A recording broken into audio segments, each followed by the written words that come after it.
Mesdames, Mesdemoiselles, Messieurs, bonjour. Il y aura des chutes de neige pendant ce week-end et en tout cas pendant cette journée sur les régions de montagne. Pendant ce week-end, les touristes sont donc assurés de trouver les pistes qu'ils attendent et qu'ils espèrent. Nous en reparlerons à la fin de ce journal en compagnie de Léo Lacroix. C'est un nouveau rendez-vous de Télémidi. Chaque vendredi, Léo Lacroix ou Georges Mauduit vous donneront eux-mêmes les bulletins d'enneigement dans les grandes stations de sport d'hiver et vous parleront également de ces stations.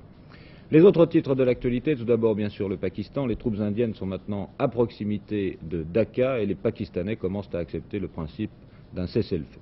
À Paris, les automobilistes vont peut-être d'ici quelques mois disposer d'un nouveau grand axe de circulation. Il s'agirait d'une voie express rive gauche, nous en reparlerons dans le détail tout à l'heure avec Stéphane Paul.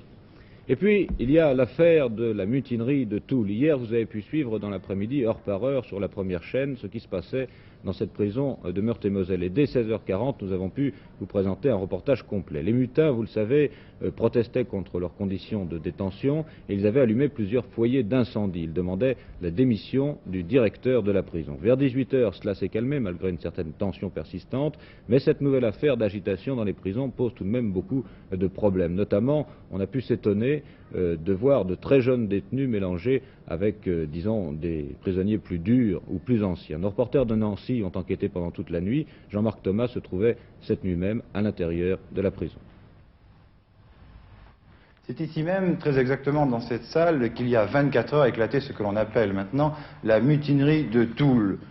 Très rapidement, hier matin, 200 jeunes qui étaient condamnés pour des peines relativement légères, autour de 3 ans et âgés de 18 à 23 ans, ces 200 jeunes saccageaient tout, brûlaient la bibliothèque, détruisaient les ateliers de formation professionnelle où est installé du matériel pour plusieurs millions et détruisaient les installations sanitaires. Ils endommageaient aussi une partie de la toiture.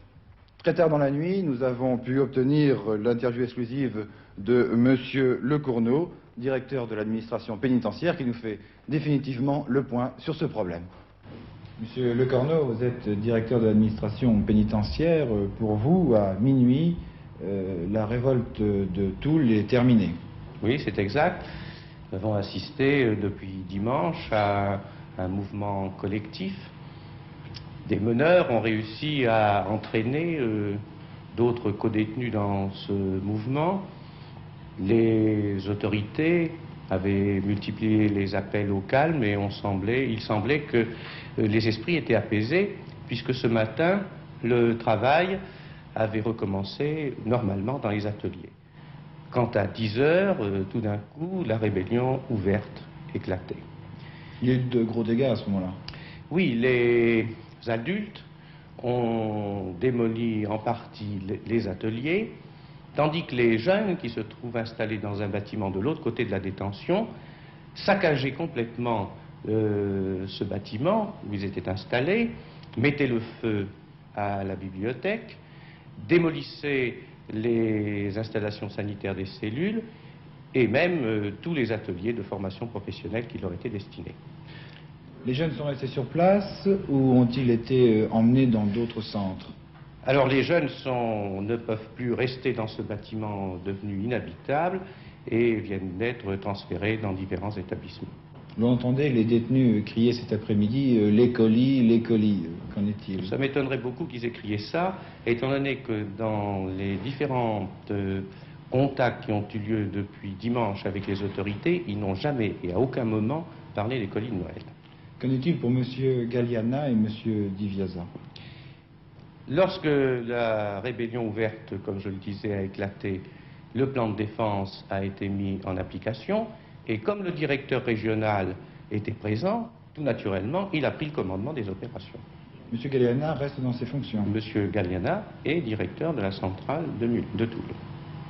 Pensez-vous que ce mouvement est un mouvement uniquement régional qui correspond parfaitement à la centrale de Toul, ou bien pensez-vous que c'est un mouvement qui peut être national et qui correspond à un malaise? Là, l'enquête aussi le déterminera dans la mesure où elle pourra fixer les causes profondes de cette manifestation. On a parlé à certains moments, je sais que beaucoup de bruit court, mais enfin on a parlé à certains moments d'un mort et de plusieurs blessés. Absolument pas, les forces de l'ordre ne sont pas intervenues. Non, mais, et risque entre les détenus? Non plus, il n'y a pas eu de risque entre les détenus. Non, il n'y a aucun blessé, il n'y a rien. La guerre entre l'Inde et le Pakistan, la progression de l'armée indienne ressemble fort maintenant à une victoire, ou du moins un début de victoire. Les Nations Unies ont demandé un cessez-le-feu. L'ONU insiste beaucoup pour que chacune des troupes retire précisément ses troupes. Réaction du Pakistan pour l'instant, c'est un principe acceptable. Pour ce qui est de Mme Gandhi, là la réponse n'est pas encore très claire. Georges Pitoev. Ces soldats étant en difficulté, le président Yahya Khan tente de mettre l'accent sur l'aspect diplomatique du conflit. Il fait savoir qu'il accepte la motion des Nations Unies recommandant le cessez-le-feu et le retrait des troupes. Madame Gandhi, militairement en position de force, ne néglige pas non plus les données diplomatiques. Elle n'a pas rejeté l'appel de l'ONU, elle l'étudie. Ce matin, discours aux étudiants. Nous lutterons jusqu'à la victoire totale, c'est-à-dire jusqu'à la création d'un gouvernement du Bangladesh. Elle a aussi condamné les grandes démocraties qui, dit-elle, se contentent de faire des sermons alors même qu'il est question de vie ou de mort. Pendant ce temps, au Bengale oriental, l'armée indienne poursuit sa progression vers Dacca, la capitale. L'avant-garde aurait atteint aujourd'hui les premières lignes de défense de la ville de Dacca, dont elle ne serait éloignée que de 30 km. Dans l'ensemble, les unités pakistanaises auraient jusqu'à présent choisi de faire retraite et de se regrouper plutôt que d'accepter le combat, sauf sur quelques positions privilégiées. Le bruit court que certaines unités pakistanaises tenteraient de battre en retraite sur des bateaux utilisés par les paysans pour se déplacer dans cette région de marais et de canaux. Un mystère cependant. Où est le gros des forces pakistanaises au Bengale? On croit peu à une retraite générale pour deux raisons majeures. Premièrement, toute fuite générale est matériellement impossible. Deuxièmement, les Pakistanais sont des guerriers farouches qui n'ont l'habitude ni de fuir ni de se rendre.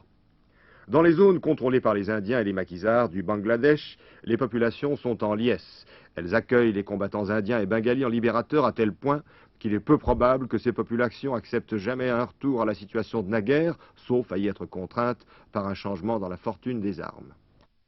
Pour le reste de l'actualité internationale, en Italie, les grands électeurs, après 2 tours de scrutin, continuent de voter pour désigner le chef de l'État italien. On ne s'attend pas à une décision avant les jours prochains. D'ailleurs, il n'y en a pas eu ce matin pour le 3e tour. M. Willy Brandt reçoit aujourd'hui le prix Nobel de la paix. Le chef du gouvernement ouest-allemand se trouve à Oslo aujourd'hui. Ce prix Nobel, vous le savez, lui a été décerné pour sa politique de détente et de réconciliation avec l'Est depuis 1966.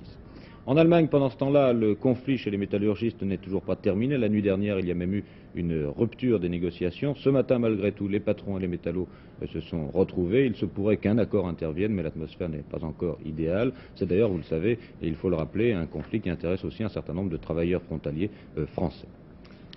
Le reste de l'actualité est un problème d'éducation nationale. Pendant longtemps, on a eu un peu tendance à considérer l'enseignement technique comme le parent pauvre de l'université. C'est pourtant une formation qui devient de plus en plus nécessaire dans ce monde moderne. Et hier, M. Bilcock, le secrétaire d'État à l'éducation nationale, a présenté à Dominique Lory la réforme de l'enseignement technique qui va entrer bientôt en application puisque le budget vient d'en être voté au cours du vote du budget 1972. Dès ce budget 72 qui vient d'être voté par le Parlement, nous avons prévu un certain nombre de mesures qui s'appliqueront à partir de la rentrée prochaine, celle de septembre-octobre 1972, en faveur de l'enseignement technologique. Alors essentiellement, il s'agit d'améliorer le sort, et ceci est très justifié, de nos maîtres, leur formation, de construire davantage de collèges et de lycées, et de les équiper, et d'instaurer également une forme d'examen qui soit plus souple et sans doute plus efficace. Je crois qu'en effet, il n'était pas normal que nos diplômés de l'enseignement technologique n'aient pas les mêmes possibilités futures que ceux qui étaient diplômés de l'enseignement général. Exemple. Un titulaire d'un baccalauréat de technicien ne pouvait pas être instituteur, il le peut. Il ne pouvait pas être professeur d'éducation physique, il le peut. Et enfin, il va pouvoir entamer des études pour être architecte. Je crois qu'il est très important que nos diplômes de l'enseignement technique aient, comme vous le dites, cette égale dignité, et petit à petit, nous y parviendrons. Surprise pour les Parisiens ce matin, on leur annonçait en effet que d'ici quelques mois, ils allaient peut-être pouvoir disposer d'une nouvelle voie express, cette fois-ci sur la rive gauche de la Seine. C'est une décision en effet que l'on n'attendait guère que pour le printemps prochain, mais hier soir, le Conseil de Paris s'est prononcé en faveur d'une première étape de cette réalisation. Pour l'instant, il ne s'agit que d'améliorer les voies sur berge qui se trouvent à chaque extrémité de la rive gauche de la Seine. Pour le reste, c'est-à-dire pour la partie centrale, on en discutera mercredi prochain. Inutile de dire que cette nouvelle voie sur berge, cette voie express éventuelle à ses partisans et ses adversaires. Après tout, faut-il encourager les automobilistes à utiliser leur véhicule pour pénétrer dans Paris, qui est déjà bien embouteillé? Et puis certains considèrent aussi qu'il est bien dommage de gâcher petit à petit ainsi le paysage des bords de la Seine de Paris. Enquête ce matin de Stéphane Paoli. Il est 11h30, c'est l'heure où les automobilistes ont habituellement des problèmes dans ce quartier Saint-Michel. Peut-être même n'auront-ils plus de problèmes très bientôt. Hier soir, 20h30, par 48 voix contre 39, le Conseil de Paris a décidé a donné son accord pour la construction d'une voie express sur la rive gauche de la Seine. Cette voie sera le pendant de la voie express qui est sur la rive droite. Elle sera construite entre les deux boulevards périphériques, c'est-à-dire entre ces deux points, ici, jusque-là. Elle sera construite vraisemblablement l'année prochaine. Un équilibre harmonieux, disent certains, entre les besoins des automobilistes et ceux des piétons. Cela n'est pas l'avis de tous, surtout en ce qui concerne cette région, c'est-à-dire la région de Notre-Dame et de l'île de la Cité et de l'île Saint-Louis. La décision d'hier soir prévoit que la voie express s'étendra donc entre les périphériques, mais qu'elle s'arrêtera de part et d'autre du quartier Île de la Cité, Île Saint-Louis, en gros entre le pont Sully et le pont Royal. C'est là le cœur du vieux Paris, âprement défendu par tous ceux qui considèrent, à tort ou à raison, que la construction d'une autoroute au centre de la ville revient à l'étouffer et à la tuer. Dans le projet d'aménagement de la voie express sur la rive gauche, il est également prévu de détruire le pont des Arts. Également, oui. En fait, c'est tout un chamboulement d'un paysage qui est quand même l'un des paysages urbains les plus beaux de Paris et du monde, qui attire chaque année des millions de touristes. Et c'est la raison pour laquelle nous avons protesté. Nous avons protesté très rapidement et avec des moyens un petit peu artisanaux parce que nous avons été pris de court étant donné que nous n'étions pas au courant de ces projets. Rapidement, en une huitaine de jours, 150 écrivains, artistes de tous bords, puisqu'il y a des gens comme M. de Monterland, M. Jouandeau, M. René Char, Robert Bresson et aussi Jean Ferrat ou Claude Nougaro, ont protesté et ont essayé d'alerter l'opinion pour protester contre ce qui est, à nos yeux, un massacre, d'autant plus que le problème de la circulation dans Paris n'est pas un problème d'autoroute, c'est un problème en fait de dissuasion de l'entrée de l'automobile dans Paris. À l'heure où toutes les villes de province dépensent de l'argent pour faire des déviations et essayer de détourner le flot des automobiles du centre des villes, Paris, on ne sait pourquoi, va dépenser des milliards pour faire rentrer encore des voitures dans la ville, alors qu'on sait très bien à l'heure actuelle qu'on ne peut plus circuler. Vous ne pensez pas justement que ça pourrait apporter une amélioration au problème de la circulation? Sûrement pas. On voit déjà que le souterrain qui a été construit à l'Étoile est fermé, comme c'est arrivé la semaine dernière, pour cause d'embouteillage et de pollution. On n'ose plus faire rentrer des automobiles dans les souterrains par peur de la pollution. Alors, l'autoroute qu'on nous propose ici, il y a de grandes chances qu'un an ou deux après sa construction, il sera également embouteillé. C'est donc pas la solution au problème. La solution au problème, c'est d'essayer d'aménager des transports en commun pour que les Parisiens et les banlieusards puissent mieux se déplacer. Mais ce n'est pas d'aménager la circulation automobile. Et rapidement, comment voyez-vous, comment imaginez-vous l'avenir de Paris? Mal. Le problème du devenir du vieux Paris, c'est bien sûr l'un des aspects du problème. L'autre aspect, c'est le problème de la circulation automobile dans Paris, le problème d'une ville moderne, d'une capitale moderne. Mercredi prochain, le Conseil de Paris devra décider du sort du vieux Paris et il devra tirer l'une de ces deux cartes. D'un côté le vieux Paris, de l'autre côté la circulation automobile. Et on peut l'ajouter, je crois, c'est un problème que l'on retrouve dans toutes les grandes villes, la protection des sites et des paysages et de certains vieux quartiers. Actualité française encore, à l'Assemblée nationale ce matin on devait étudier un projet de résolution présenté par M. Mitterrand qui demandait la création d'une commission d'enquête sur les sociétés civiles immobilières. À l'unanimité, les députés ont approuvé la création de cette commission. C'est la première fois que cela arrive à l'Assemblée nationale depuis 13 ans et la commission d'enquête sera composée à la proportionnelle des groupes parlementaires. La Bourse de Paris va nous ramener maintenant un petit peu sur la scène internationale avec les relations commerciales entre l'Union soviétique et les États-Unis, Michel Tardieu. Oui Jean-Michel, la bourse, je l'ai tout de suite, est un petit peu hésitante encore aujourd'hui, le marché est irrégulier et il y a probablement une majorité d'effritement. Les déclarations faites hier par M. Stans, secrétaire au commerce américain inquiète un petit peu certains financiers. Elle contribue à l'hésitation de certains boursiers. Pourtant, M. Stans n'a rien dit que de très rassurant. Il a déclaré que les États-Unis allaient participer activement au développement des ressources naturelles de l'Union soviétique. La volonté américaine serait d'acheter du gaz naturel aux soviétiques, d'en acheter beaucoup parce que les États-Unis risquent de manquer de gaz naturel dans les années qui viennent, et de doubler dès l'année prochaine les échanges commerciaux entre l'Union soviétique et les États-Unis. Alors pourquoi cela inquiète-t-il les financiers? Eh bien simplement parce qu'ils voient là la preuve que le commerce international va devenir de plus en plus difficile. Ils voient là la preuve du renforcement de la concurrence entre les États-Unis et l'Europe, et le fait que, précisément parce que les Américains ont donné le mauvais exemple du protectionnisme, ils craignent maintenant d'être imités par d'autres, et ils vont chercher vers les pays de l'Est, en dépit de leurs opinions politiques, des marchés qu'ils risquent de perdre ailleurs. Autrement dit, on n'a jamais fait de sentiment dans les relations commerciales internationales, mais on en fait de moins en moins, et l'année 72 sera peut-être une année où on n'en fera plus du tout. À vous, Jean-Michel. Les sports, on parle beaucoup de basket en ce moment, Michel Drucker. On peut dire que Denain n'a pas eu beaucoup plus de chance que Villeurbanne. En effet, les basketteurs de Denain n'ont pas eu plus de chance que ceux de Villeurbanne. Ils ont été éliminés de la Coupe des Coupes hier soir par une équipe belge, Malines. Jean Degros et ses camarades avaient pourtant 6 points d'avance à l'issue du premier match, mais les nordistes ont été battus hier 90-72 et ils s'inclinent finalement de 12 points à l'issue des matchs aller-retour. Si les Coupes d'Europe n'ont guère réussi aux équipes masculines, en revanche, les basketteuses du Clermont Université Club, un club célèbre, se sont-elles mieux défendues? Elles ont obtenu leur qualification pour les quarts de finale de la Coupe d'Europe aux dépens d'un club belge qui porte un nom charmant, le Logis de Bruxelles. Nous allons voir d'ailleurs quelques extraits de cette rencontre qui vont nous donner une idée précise de ce que fut cet affrontement franco-belge. C'est un reportage de notre station de Clermont-Ferrand.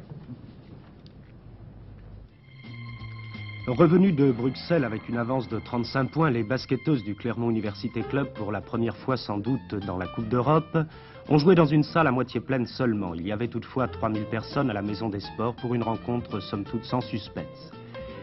Et pourtant, le 5 majeur, péchant par excès de confiance, se montrait particulièrement maladroit en ce début de match. Seule Irène Guidotti semblait alors à son affaire et c'est d'ailleurs par elle que le CUC prenait enfin son vrai départ. 36-12 à la mi-temps. C'est en fait à la reprise que les Clermontoises devaient se déchaîner. Auteur de 18 points en première mi-temps, Guidotti continuait sur sa lancée, bien imitée en cela par Jacqueline Chazalon et Catherine Malfoy. À 70 points à 27, le 5 majeur du CUC revenait sur le terrain avec comme objectif les 100 points. Finalement, 96 à 36, au total des deux matchs, 95 points. Le CUC se qualifiait aux dépens d'une équipe belge courageuse pour les quarts de finale d'une Coupe d'Europe qui promet d'être aussi brillante que la précédente.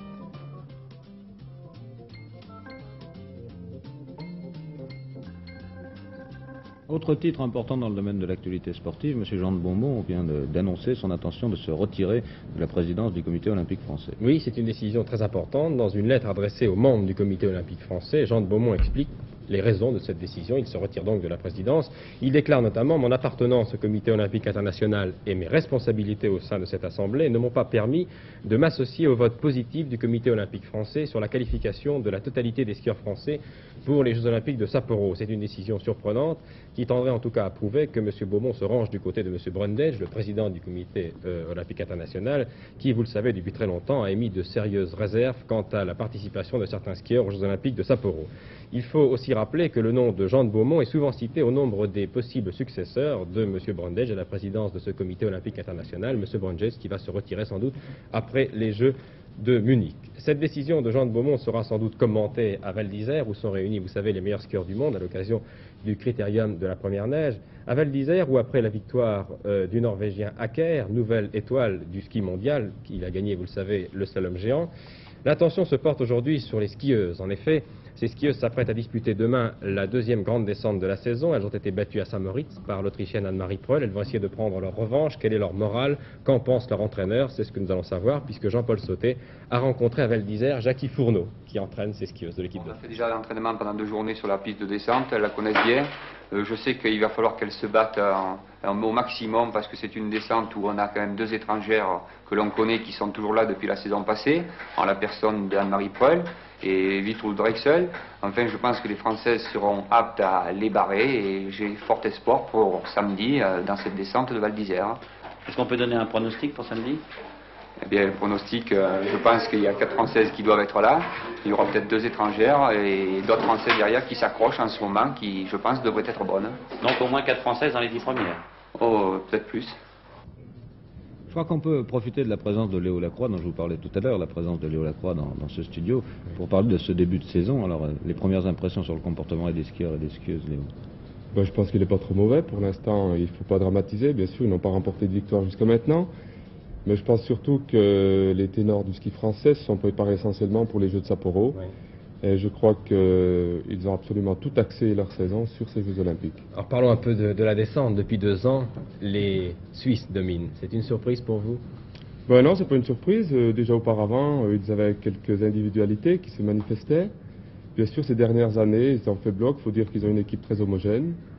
Et je pense qu'au sein de cette équipe, ça crée une émulation et c'est ce qui fait la force actuellement de cette équipe suisse. Vous connaissez parfaitement cette discipline ô combien difficile qu'est la descente. Vous avez été 2e au jeu d'Innsbruck derrière Zimmermann et vous avez été 2e à Portillo derrière le grand Jean-Claude Killy. Est-ce que vous pensez que le niveau a changé en descente ou est-ce qu'au contraire il est resté le même alors qu'en slalom on peut dire que c'est devenu de plus en plus difficile? Eh bien, je pense qu'on peut se référer peut-être aux anciens skieurs qui étaient de notre équipe avec Jean-Claude, en ce qui concerne Karl Schrantz et Messner, ils sont toujours là en descente. À plus de 30 ans? À plus de 30 ans, 32 et 33 ans. Je pense justement que dans cette discipline, donc, ça n'a pas tellement évolué. Mais par contre, en slalom et slalom géant, c'est un fait certain que le ski a évolué dans ce domaine. Oui, parce qu'on ne voit plus Schrantz ni Messner dans les slaloms spéciaux et les slaloms géants, de moins en moins. Que pensez-vous d'Orcel et de Duvillard? Ils ont une chance à Sapporo pour vous? Oh, ben, certainement, et je pense déjà dès dimanche prochain à Val d'Isère, je crois que nous les verrons en tête de classement. Bien, Léo Lacroix, vous avez quitté l'équipe de France il y a 3 ans, après avoir été un titulaire. Vous êtes resté 10 ans en équipe de France, vous avez été un titulaire à part entière. Que faites-vous maintenant? Vous gardez le contact avec les milieux du ski, bien sûr? Ouais, bien entendu, oui, puisque je reste dans le domaine du ski, je suis fabricant de ski et en plus je m'occupe d'une station, la station des Menures, où je suis conseiller technique. Oui, je sais que vous suivez de temps en temps Jean-Claude Killy aux États-Unis. Exact. Bien, et nous retrouverons tout à l'heure. Oui, pour les bulletins d'enneigement. Bien. Le reste du tennis? Oui, le reste de l'actualité sportive. Tennis à Coubertin, dans le tournoi des champions, on s'achemine finalement vers une finale entre guillemets, car vous savez que c'est un match par points, un tournoi par points, vers une finale Smith-Nastase. Le Roumain Nastase a remporté hier soir, le voici, son 3e match. Cette fois, c'est le Tchèque Kodeš qui a été battu en 3-7. Je ne suis pas certain que ce soit Nastase.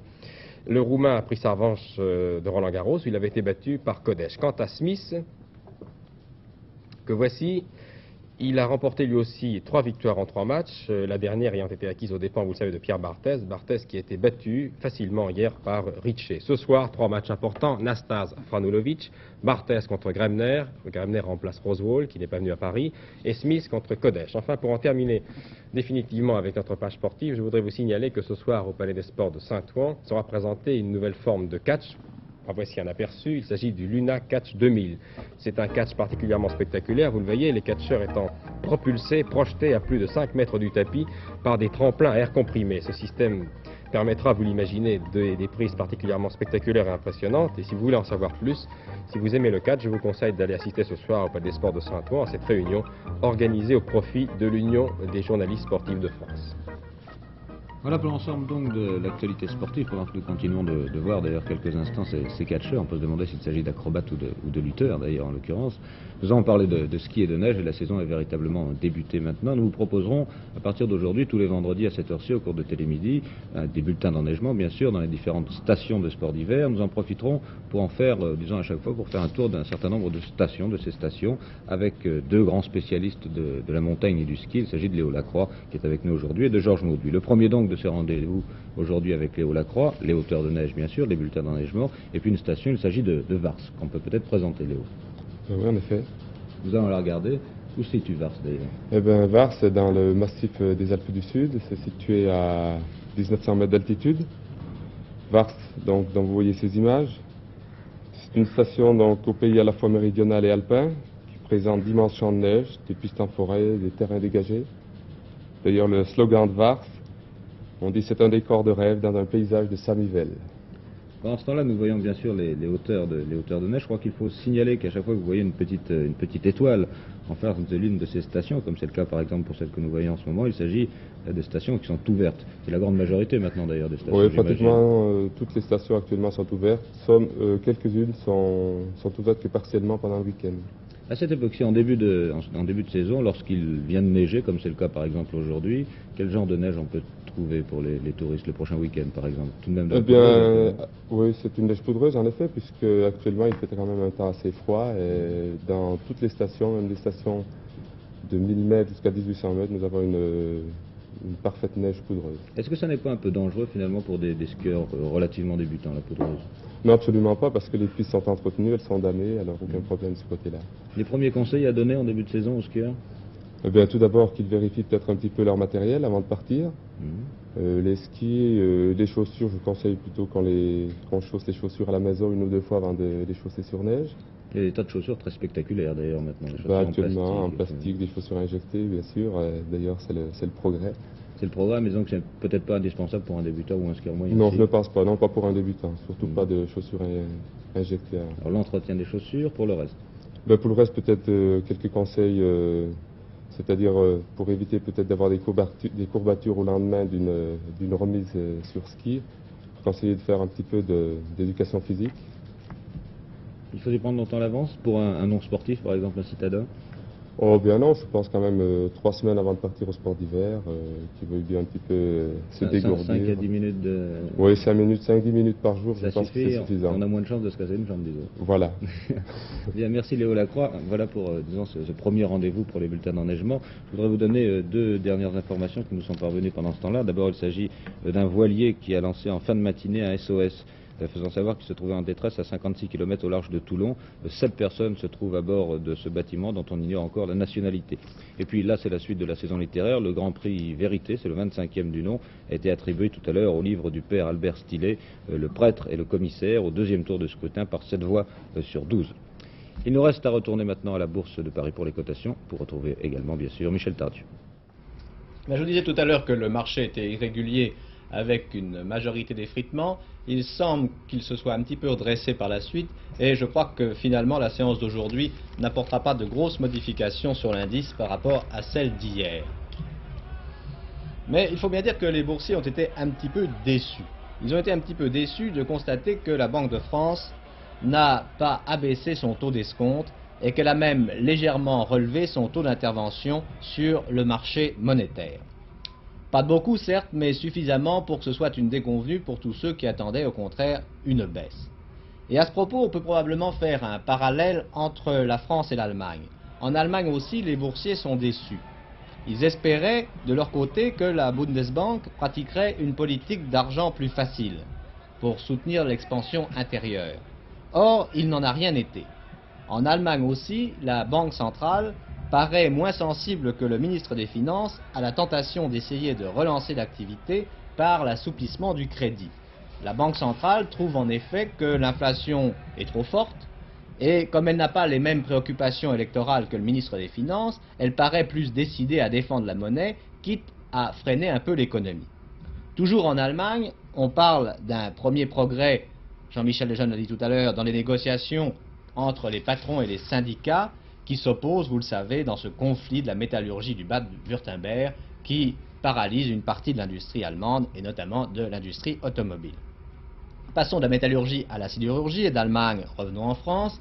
Les résultats de la négociation menée entre les sidérurgistes européens et les Japonais sont bien accueillis, mais comme l'a rappelé M. Ferry, le négociateur, les résultats de cet accord dépendront évidemment des conditions dans lesquelles les Japonais voudront l'appliquer, dans l'esprit et dans la lettre. De la sidérurgie, passons à l'électronique professionnelle pour dire que la France met en place un plan d'électronique professionnelle qui sera un plan général et il semble que cette politique fait suite aux protestations d'un certain nombre d'entreprises qui avaient dit que le gouvernement français ne devait pas aider simplement 1 ou 2 sociétés, mais aider toutes les sociétés du secteur. Il semble donc que le gouvernement soit décidé à mettre les sociétés de ce secteur sur un pied d'égalité, ou en tout cas de quasi-égalité. Sur le marché de l'or, eh bien, on baisse encore un petit peu. les acheteurs de l'or n'ont plus le moral. Il semble penser que la crise monétaire va peut-être se régler, bien que personne ne croit sérieusement qu'elle se règle très rapidement. Et les nouvelles dépêches qui sont arrivées de New York ce matin semblent montrer qu'il y a encore bien des divergences de vues entre les États-Unis et les Européens sur le règlement de la crise monétaire. Ici, la Bourse de Paris. À vous, Jean-Michel Desjeunes. Merci Michel Tardieu. Avant de refermer ce journal, encore une information sans doute importante pour un certain nombre de familles qui sont concernées cette fois-ci directement par le conflit du Pakistan. Il s'agit de familles françaises. En effet, les 200 Français qui travaillent, sont environ 200 qui travaillent au Pakistan à la construction du barrage géant de Tarbela, sont actuellement, dit-on, en parfaite sécurité. Pour l'instant, aucune opération militaire n'a été signalée dans les parages de ce barrage. Cependant, des mesures sont prévues pour l'évacuation, bien sûr, des ressortissants français si la situation se modifiait dans cette région et tournait mal. Voilà pour cette dernière information. Je vous remercie de votre attention. Je vous souhaite une excellente journée. Au revoir.